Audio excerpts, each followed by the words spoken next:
Hello everyone, exam medicine channel में आप सभी का स्वागत है।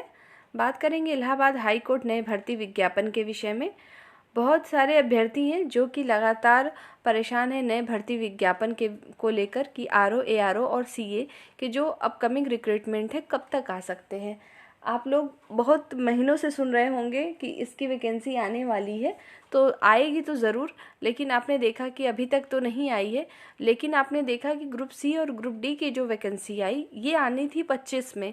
आपने शायद ही कहीं से फाइनली सुना होगा कि हाँ वैकेंसी आएगी, लेकिन वो अचानक से भर्ती आई, फॉर्म फिलअप भी हुआ और अब आपके एग्ज़ाम होने वाले हैं। और उसकी भी पॉसिबिलिटी है आपके कि नवंबर में के लास्ट तक एग्ज़ाम होंगे। तो आप देखते हैं कि इलाहाबाद हाई कोर्ट बहुत ही जल्दी तेज़ी से अपनी प्रक्रियाएं पूरी करा लेता है। 6 महीने के अंदर आपकी ज्वाइनिंग तक हो जाती है अगर आप इलाहाबाद हाई कोर्ट में कोई भी फॉर्म अप्लाई करते हैं। तो उसी के संबंध में बात करेंगे Allahabad high court RO, ARO, CA के रिक्रूटमेंट के विषय में कि किस तरीके से आपका कब तक विज्ञापन आने की पॉसिबिलिटी है, पूरी भर्ती प्रक्रिया कब तक हो सकती है जो अभी विज्ञापन नया आएगा। क्या 2025 में भर्ती प्रक्रिया पूरी हो जाएगी या नहीं हो जाएगी, आपको अब कैसी तैयारी करनी है, तो उस सब के विषय में बात करेंगे। पेपर इस बार क्या ऑफलाइन होने की संभावना है या नहीं, इस सब की जानकारी आपको मिलेगी। तो आइए एक एक करके इस पे देखते हैं, डिस्कशन करते हैं, जो कि आपके लिए बेहद ज़रूरी हो सकता है यदि आप भी इस परीक्षा में शामिल होना चाहते हैं। तो यदि आप इस भर्ती परीक्षा में शामिल नहीं होना चाहते या कोई इंटरेस्ट नहीं है, आपने पहले भी नहीं भरा है, ना ही आप टाइपिंग जानते हैं और नहीं चाहते कि इसमें फॉर्म डालें, तो ये बिल्कुल भी आपके काम की चीज़ नहीं है। आइए देखते हैं। इलाहाबाद जो हाई कोर्ट है, आपको पता है आरओ, एआरओ और सीए तीनों के नोटिफिकेशन एक साथ ही आते हैं। हमेशा से ऐसा हुआ है, एक साथ ही आता है। सबसे कम जो वैकेंसी होती है वो सीए यानी कंप्यूटर असिस्टेंट की होती है। बाकी जो आपके आरओ और एआरओ की होती है, कभी आरओ में ज़्यादा होती है, कभी एआरओ में ज़्यादा होती है। प्रीवियस ईयर यानी 2021 में जब इसका एग्ज़ाम कंडक्ट हुआ था, उस समय एआरओ की जो है भर्ती इसमें ज़्यादा थी, आरओ के कम थे। इस बार पॉसिबिलिटी यही है कि आरओ की जो है आपको सीटें देखने को ठीक ठाक मिल सकती हैं। अगर हम तीनों भर्ती को बात करें, तीनों पदों को मिला के लगभग 400 तक के पद आपको देखने को मिलेंगे, टोटल 400 रहेंगे। इसकी के जो सिलेबस होते हैं, किस तरीके से होते हैं, इसमें टाइपिंग कैसे होती है, इन सब के विषय में ऑलरेडी वीडियो अवेलेबल है, मैंने बताया भी है और आपने हर जगह से सुना भी होगा, वो कोई नई चीज़ नहीं है। पर इसमें ये जान लीजिए, पढ़ाई शुरू करिए, सिलेक्शन वाली तैयारी शुरू करिए। देखिए, फॉर्म भरना अलग चीज़ है और सिलेक्शन लेना अलग है। आप देखते होंगे कोई भी फॉर्म होता है, अभी आपने देखा होगा यूपी पीएससी में जो आपके आरओ और एआरओ की परीक्षाएं होने वाली हैं 22 और 23 दिसंबर को, इसमें टोटल 10 लाख रजिस्ट्रेशन किए गए हैं, फाइनल सबमिट हुआ है, 10 लाख लोग हैं। तो क्या आपको लगता है वो पूरे 10 लाख लोग ही सीरियस होंगे? नहीं, उन्होंने फॉर्म डाला, ठीक है, और उसमें चूंकि फ़ीस की भी नाम मात्र की ही रहती है, लेकिन इसमें फ़ीस आपकी लगती है 800 रुपये तक लगती है जनरल ओबीसी की फ़ीस इलाहाबाद हाई कोर्ट में। तो इसमें संख्या थोड़ी कम हो जाती है। जो लोग केवल देखना चाहते हैं कि पेपर कैसा आता है, तो वो कैंडिडेट इसमें अप्लाई नहीं करते हैं।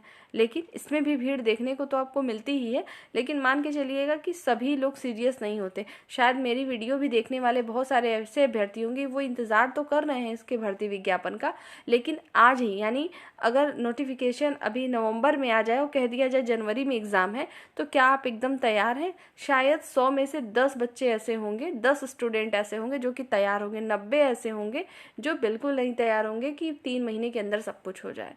ये सबको इंतज़ार तो रहता है कि हमारा जल्दी से भर्ती विज्ञापन आ जाए और कब परीक्षा हो ये बता दिया जाए, लेकिन क्या आप वाकई में तैयार हैं? अगर नहीं हैं तो अभी भी समय है, अभी भी लग जाइए, ठीक है, तो आपका सिलेक्शन हो सकता है। मैं ये केवल जानकारी दे रही हूँ specially Allahabad high court RO और एआरओ के अभ्यर्थियों को ही। अन्य एग्ज़ाम की जो तैयारी करते हैं शायद उनके लिए ये बड़ी बात हो कि बहुत सारे अभ्यर्थी होते हैं जो कि ये नहीं मानते कि 6 महीने में कैसे हो सकती है भर्ती प्रक्रिया पूरी, लेकिन जो अभ्यर्थी लगातार देते हैं एग्ज़ाम, किसी कारणवश उनका नहीं हुआ होगा, वो सभी इसमें शामिल होंगे, ठीक है।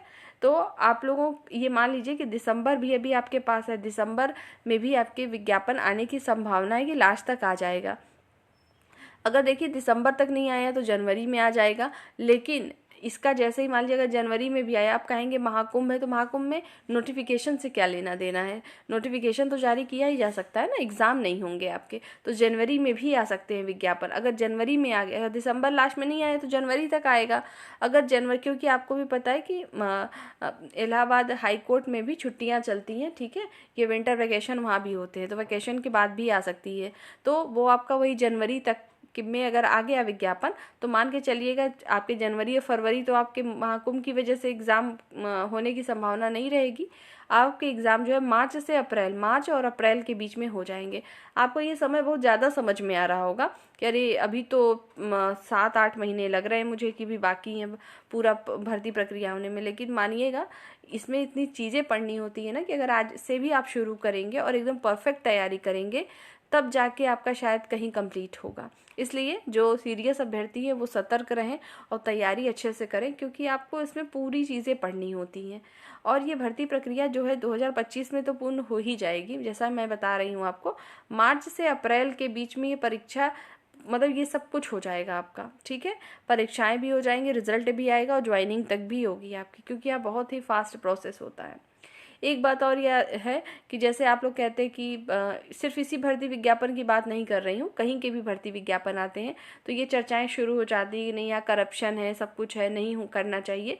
देखिए हर जगह नहीं करने वाले, निगेटिव थॉट वाले लोग बहुत होंगे, शायद आपको देखने को भी मिलते हैं, लेकिन वो लोग क्या फॉर्म नहीं फिल करते, ज़रूर करते हैं, बताते आपको हैं कि यहाँ पर धांधली होती है, लेकिन वो खुद ही फॉर्म फिल करते हैं। और आप में से भी जो अभ्यर्थी मेरी बात सुन रहे होंगे वो भी फॉर्म फिल करेंगे, तो क्यों इस सब चक्कर में पड़ना कि क्या होता है क्या नहीं। आप अपना बेस्ट दीजिए, तो देखिए सिलेक्शन होगा ज़रूर, ठीक है। बाकी इससे संबंधित आपको कोई भी इन्फॉर्मेशन होगी, मैं खुद आपको अपडेट करती रहूँगी, किस तरीके से एग्ज़ाम पैटर्न रहता है, क्या है और कब तक चीज़ें होंगी, वो आपको समय समय पर चीज़ें मिलती रहेंगी। इसके लिए आप लोग घटना चक्र जीके जीएस के लिए ज़रूर पढ़िएगा, अभी समय है तो पढ़ सकते हैं आराम से, ठीक है। नोट्स पढ़िए अगर हो तो आपके पास, जैसे आप अगर कहीं आपने कोचिंग किया है पहले से रखा होगा नोट्स आपने, तो उसको पढ़िए, ठीक है, और रिवीज़न करिए। इसमें सब कुछ आता है, जैसा कि आपको पता है, इसमें हिंदी भी पढ़नी है, इंग्लिश भी पढ़ना है आपको, ठीक है, कंप्यूटर पढ़ना है, उसके बाद आपको क्या पढ़ना है, जीके जीएस पढ़ना होता है। जीके जीएस में आपकी सब कुछ आएगा, हिस्ट्री, इकोनॉमिक्स, एनवायरनमेंट, जियोग्राफी, ठीक है। उसके बाद साइंस में भी आपको फिजिक्स, केमिस्ट्री, बायो, ये सभी कुछ आते हैं। और यूपी जीके अलग से आता है, आपका यूपी जीके का वेटेज होता है इसमें। और मैथ और रीजनिंग के भी प्रश्न आते हैं, कहीं आरओ में अगर मैथ आया तो ARO में रीजनिंग आएगी, इस तरीके से मैथमेटिकल चीज़ें भी देखने को मिलती हैं, 20 नंबर के लगभग आ जाते हैं। कंप्यूटर 20 से 22 क्वेश्चन आते हैं, तो ये सभी चीज़ें हैं इसमें। और इंग्लिश भी अपने आप में ठीक ठाक आता है। तो देखिएगा एक चर्चा में एक चीज़ और चल रही है ऑफलाइन मोड को लेकर। देखिए जब 2021 में पहली बार एग्ज़ाम कंडक्ट हुआ था, पहली बार का मतलब ऑनलाइन, इलाहाबाद हाई कोर्ट हमेशा ऑफलाइन ही एग्ज़ाम कराए हैं, जब से करा रहे हैं, लेकिन 2021 में पहली बार ऐसा रहा कि एनटीए के द्वारा आरओ, एआरओ और सीए का जो एग्ज़ाम था, तीनों एग्ज़ाम ऑनलाइन कंडक्ट कराएगा और सेम डे पर ही आपकी टाइपिंग कराई गई थी। ऐसा क्यों हुआ था? इसलिए क्योंकि सिस्टम तो सबको मिलते ही हैं ऑनलाइन एग्ज़ाम देने को, वहीं पर आपका थोड़ी देर बाद ही आपका टाइपिंग भी ले लिया गया था, जो कि 50 नंबर का होता है, थ्योरी आपकी 200 नंबर की होती है, ठीक है, मतलब 250 नंबर में फाइनल मेरिट बनती है आपकी। तो सेम डे पर हुआ था, लेकिन इसमें बहुत सारी गड़बड़ी भी देखने को मिली थी, बहुत जगह सिस्टम नहीं चल रहे थे, काफ़ी इशू आए थे। रिजल्ट देने के बाद भी जो उन्होंने परसेंटाइल मार्क्स निकाल दिए, कई लोगों के जो है नंबर नहीं चढ़े, तो बहुत लोगों को भ्रम था, बहुत सारी चीज़ें उसमें त्रुटियां हुई। इसको देखते हुए इस पर थोड़ा सा रीट भी पड़ गई थी, इसमें काफ़ी टाइम लगा था कुछ प्रॉब्लम होने की वजह से। तो इस बार हो सकता है कि ऑफलाइन, अगर ऑफलाइन हुआ तो आपके लिए और बेस्ट है, ऑफलाइन मोड में एग्ज़ाम हो तो और अच्छा है, ठीक है, क्योंकि आपको जो अभ्यर्थी कमज़ोर होंगे, इनको टाइपिंग नहीं आती है अच्छे तरीके से, उनको दोबारा मौका मिल जाता है, थोड़ा सा समय मिलेगा आपको, और सेम डे पर होता है तो आपको सिमिलर दोनों लेके चलना होगा। पर अब आपको करना क्या चाहिए, अगर आपको टाइपिंग बिल्कुल नहीं आती तो टाइपिंग के लिए आधा घंटा 30 मिनट डेली करते रहिए टाइपिंग, और जिन्हें टाइपिंग आती है वो अगर रोज़ नहीं करते तो वीक में, हफ्ते में कम से कम एक आध बार टाइपिंग कर लिया करें, ताकि थोड़ा सा उनका जो है हैंड जो है सेट रहे उस पर टाइपिंग पे, ठीक है, कि आप अच्छे से कर पाएंगे। तो तो ये चीज़ें हैं आपकी। और पेपर ऑफलाइन भी हो सकता है, ऑनलाइन भी हो सकता है। चूँकि ऑनलाइन एक बार शुरू हो चुका है तो ऐसा नहीं कह सकते कि नहीं ही होगा ऑनलाइन, संभावना है कि ऑनलाइन भी कंडक्ट हो सकता है। तो आप दोनों तरीके से प्रिपेयर रहेंगे। जब ऑफलाइन एग्ज़ाम हुआ करता था पहले 2021 से, तो 50 नंबर की इंग्लिश आती थी, लेकिन जब ऑनलाइन मोड ट्रांसफ़र हुआ तो इंग्लिश की संख्या हो गई क्वेश्चन की 12। मैं इंग्लिश के बारे में ही क्यों फोकस कर रही हूँ, क्योंकि बाकी सब्जेक्ट सभी पढ़ते हैं, इंग्लिश की समस्या हो जाती है जो कि हिंदी माध्यम के छात्र होते हैं, जो कि यूपीपीएससी या यूपीपीसीएस और आरओ की तैयारी करते हैं उनके लिए। तो आपको डरने की कोई ज़रूरत नहीं है। 12 क्वेश्चन जो ऐसे नहीं आते कि आप नहीं कर सकते हैं, ठीक है। और मैंने इंग्लिश कैसे पढ़ना है, किस तरीके से क्वेश्चन रहता है, उसके लिए भी ऑलरेडी आपको वीडियो अवेलेबल कराई है, प्लेलिस्ट भी है, जिनको ज़रूरत हो वो देख सकते हैं। बाकी इस भर्ती परीक्षा से संबंधित आपको कोई भी जानकारी चाहिए आप पूछ लीजिएगा कमेंट सेक्शन में, आपको बता दिया जाएगा। अगर ज़रूरत समझ में आई तो एक वीडियो अलग से लाके भी आपको बताया जाएगा। लेकिन फिर से वही रिपीट कर रही हूँ, अगर सिलेक्शन लेना है तो तैयारी अभी से करनी होगी, ठीक है। अगर केवल फॉर्म भरना है तो कोई बात ही नहीं है, फॉर्म तो हर जगह ही भरे जाते हैं, है ना। अभी भी आपने के कोई ना कोई एग्ज़ाम होंगे। अगर फाइनल सिलेक्शन चाहिए तो फाइनल वाली तैयारी भी होनी चाहिए। तो शुरू कर दीजिए अभी से सभी लोग। बाकी जो भी सपोर्ट हो पाएगा चैनल के माध्यम से वो आपको किया जाएगा। इस वीडियो में फ़िलहाल इतना ही। पढ़ाई अच्छे से करते रहेंगे, ठीक है। त्यौहार के समय थे, बीत चुके हैं, अब नया साल आएगा फिर उसमें भी होगा। लेकिन नया साल, कोई भी फेस्टिवल तभी है जब आपके पास बेस्ट जॉब है, ठीक है। तो इस वीडियो में फ़िलहाल इतना ही। नेक्स्ट वीडियो में जल्द फिर मिलेंगे। जय हिंद।